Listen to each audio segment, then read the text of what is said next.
അങ്ങനെ ജിമ്മൊക്കെ അടച്ച് ഞാൻ ഇറങ്ങി നേരെ താഴേക്ക് പോവാ. ഇന്ന് കുറച്ച് പരിപാടിയുണ്ട്, ബാ നോക്കാം. നേരെ ഡെക്കാത്തോലോൺ വരെ പോവാ കേട്ടോ. ഒരു റെയിൻകോട്ട് മേടിക്കണം, പിന്നെ വേറെ കുറച്ച് സാധനം കൂടെ മേടിക്കാനുണ്ട്. നമുക്ക് പറ്റുന്ന പ്രൈസ് റേഞ്ചിലാണെങ്കിൽ അതുകൂടി മേടിക്കും. അപ്പൊ നേരെ അവിടെ ചെന്നിട്ട് അതൊക്കെ കാണിക്കാം. ഓക്കെ. ഞാൻ അവിടെ നിന്ന് ഇറങ്ങിയപ്പോൾ തൊട്ടുള്ള മഴയായിരുന്നു. മഴയായ കാരണം നല്ല ബ്ലോക്കുമായിരുന്നു. ഏറ്റുമാരൊക്കെ വന്നപ്പോഴത്തേക്ക് നല്ല രീതിയിൽ ബ്ലോക്കായിരുന്നു.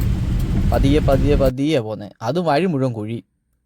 ഞാൻ പിന്നെ വണ്ടി കൊണ്ട് അവിടെ പാർക്കിങ്ങിൽ ഇട്ടിട്ട് നേരെ ഡെക്കാത്തലിലോട്ട് നടന്നു. മെയിനായിട്ട് റെയിൻകോട്ടിൻ്റെ ഒരു പാൻറ്റ് വാങ്ങാനായിട്ടാണ് ഞാൻ വന്നത് കേട്ടോ. ഇവിടെ വന്നപ്പോഴത്തേക്ക് തരക്കേടില്ലാത്തൊരു പാൻറ്റ് കിട്ടി. ഇതിൻ്റെ അടിയിൽ സിബ് ഉള്ളതാണ് കേട്ടോ. ഇതാകുമ്പോൾ ഷൂസും ബൂട്ടും ഒക്കെ കാലിൽ ഇട്ടുകൊണ്ട് തന്നെ നമുക്ക് പാൻറ്റ് വലിച്ച് കയറ്റിയിടാം. അല്ലേ മഴ പെയ്ത് കഴിഞ്ഞാൽ എവിടെയെങ്കിലും കയറി നിന്ന് ഷൂ ഒക്കെ ആണെങ്കിൽ അത് ഊരി ഇടണം, ചടങ്ങാം. ഇതാകുമ്പോൾ സിബ് ഉള്ളതുകൊണ്ട് കുഴപ്പമില്ല. കണ്ണാടി കണ്ടാൽ നമ്മൾ അപ്പം പോസ് ചെയ്യും കേട്ടോ, അത് നിർബന്ധമാണ്. ഞാനല്ല, എല്ലാ ജിമ്മന്മാരും അങ്ങനെയാണ് അല്ലേ. പിന്നെ ഞാൻ അതുവഴി ഫുള്ള് കണ്ടു കിടന്നു കേട്ടോ. പിന്നെ ഞാൻ ബൈക്ക് ഓടിക്കുമ്പോഴത്തേക്ക് ഇടാനുള്ളൊരു ഗ്ലൗസ് നോക്കാനായിട്ടാണ് പോയത്. നമുക്ക് പറ്റുന്ന ഗ്ലൗസ് ഒന്നും കിടപ്പില്ല. സൈക്കിൾ റൈഡിനും ബൈക്ക് റൈഡിനുള്ള ഗ്ലൗ ഒക്കെ ഉണ്ട്, പക്ഷേ അതൊരു സുഖമായിട്ട് എനിക്ക് തോന്നിയില്ല. പിന്നെ ആണുങ്ങൾക്കും പെണ്ണുങ്ങൾക്കും ഉള്ള ടീഷർട്ടൊക്കെ കിടപ്പുണ്ട് കേട്ടോ. എല്ലാം ഒരു 99 മായ, 99, 299, 399 ആ റേഞ്ചില്ല ഇവിടുത്തെ റേറ്റ്. നോർമൽ എല്ലാ ഡെക്കാത്തലിനും കാണുന്ന പോലെ തന്നെ, പ്രത്യേകിച്ച് അങ്ങനെ വലിയൊരു ഓഫർ എന്നൊന്നും പറയാനില്ല. ഷൂസും എല്ലാ ഐറ്റവും ഉണ്ട്. പിന്നെ നമുക്ക് സ്പോർട്സ് ഐറ്റം ജിമ്മിലേക്ക് അങ്ങനെയൊക്കെ ആണെങ്കിൽ ഒന്നും നോക്കണ്ട, കയറി മൊത്തത്തിൽ അങ്ങ് വാങ്ങിയിട്ട് പോരാം. വേറെ അങ്ങ് തപ്പി നടക്കണ്ടല്ലോ. നല്ല കളർഫുള്ളായിട്ടുള്ള ടീഷർട്ടും ഹുഡീസും എല്ലാം ഉണ്ട്. ഞാനിങ്ങനെ ചുമ്മാ എന്തായാലും കയറിയതല്ലേ, അതുവഴി മൊത്തം ഒന്ന് കറങ്ങി നടന്നു. 199 ടീഷർട്ടൊക്കെ കിടപ്പുണ്ട് കേട്ടോ. ആണുങ്ങൾക്കും പെണ്ണുങ്ങൾക്കും ഒക്കെ ഉള്ളതുണ്ട്. ഇത് ഷോർട്സും അങ്ങനെയുള്ള ഐറ്റംസൊക്കെയാണ്. സോക്സൊക്കെ അവിടെ കിടപ്പുണ്ട് കേട്ടോ. പിള്ളേർക്ക് കളിക്കാനും വലിയവർക്ക് കളിക്കാനും ഒക്കെ ബോളൊക്കെ കിടപ്പുണ്ട്. 99 സൈക്കിളും എല്ലാം ഉണ്ട്.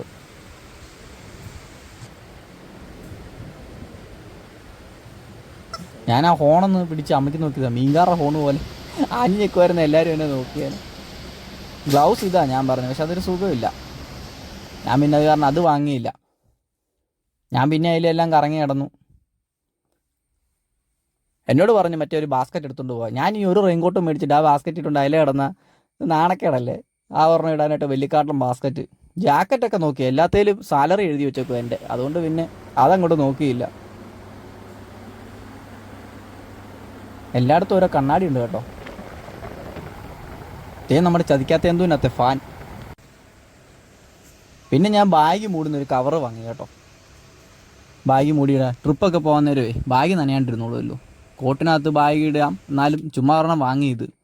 ഇതാകുമ്പോൾ പുറത്തിട്ട ബാഗ് പെട്ടെന്നൊന്നും എടുക്കണമെന്നുണ്ടല്ലേ കുഴപ്പമില്ലല്ലോ. തൊപ്പിയൊക്കെ കിടപ്പുണ്ട്, ബോട്ടിൽ. അതൊക്കെ ഈ 99, 199 ആ റേറ്റൊക്കെ തന്നെയാണ് കേട്ടോ. ജാക്കറ്റും ഹുഡീസും ഒക്കെ ഉണ്ട്. ഇത് ജിമ്മിലിടുന്ന ഗ്ലൗസ്, ബെൽറ്റ്, സ്കിപ്പിംഗ് റോപ്പ് അങ്ങനെയുള്ള ഐറ്റംസൊക്കെയാണ്. ഒരു ജിമ്മിൻ്റെ സെക്ഷൻ മുഴുവൻ സൈഡിലുണ്ട്. പിന്നെ കുറേ മെഷീനറീസും കാര്യങ്ങളൊക്കെ കിടപ്പുണ്ട് അവരുടേതായ ഡെക്കാത്തലോൺ ബ്രാൻഡിൻ്റെ. ഞാൻ പിന്നെ അതെല്ലാം എടുത്തുകൊണ്ട് പുറത്തേക്ക് ഇറങ്ങി കേട്ടോ. വണ്ടി വന്ന് കയറാൻ നേരം ഞാൻ എടുത്ത സോക്സിൻ്റെ സൈസ് എൻ്റെ വലുതായിരുന്നു. ഞാൻ പിന്നെ അതുമായിട്ട് തിരിച്ച് കയറി വീണ്ടും അത് മാറ്റി മേടിച്ചുകൊണ്ട് പോകുന്നു. അന്നേരം നോക്കിയില്ലായിരുന്നേ പണ്ടാരടങ്ങാണ്ട് പിന്നെയും തിരിച്ചു പോകേണ്ട വന്നേനെ. എനിക്ക് ചെറിയ സോക്സ് മതി. എൻ്റെ ഷൂസിൻ്റെ സൈസ് 6. ഞാൻ ഏതോ വെള്ളിക്കാട്ട സോക്സ് എടുത്തുകൊണ്ട് വന്നത്. പിന്നെ അവിടെ നിന്ന് ഇറങ്ങി നേരെ തിരിച്ച് വീട്ടിലേക്ക് പോയി.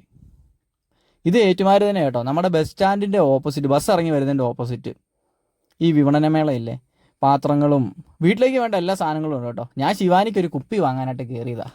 എനിക്ക് മനസ്സിനിണങ്ങിയ രീതിയിലൊരു കുപ്പി കിട്ടിയില്ല. ഞാൻ പിന്നെ കയറിയതല്ലേന്ന് ഓർത്തൊരു കുപ്പി വാങ്ങി. പക്ഷേ എല്ലാ സാധനവും ഉണ്ട് കേട്ടോ, പാത്രങ്ങളും എല്ലാം ഉണ്ട്. അവിടെ ഒരു ജീപ്പ് ഇരിക്കുന്നുണ്ട്. ഇതെന്തായാലും വിൽക്കാൻ വെച്ചേക്കുന്നതല്ല, അത് ചേട്ടൻ്റെ മോൻ്റെ വല്ല വണ്ടിയായിരിക്കും.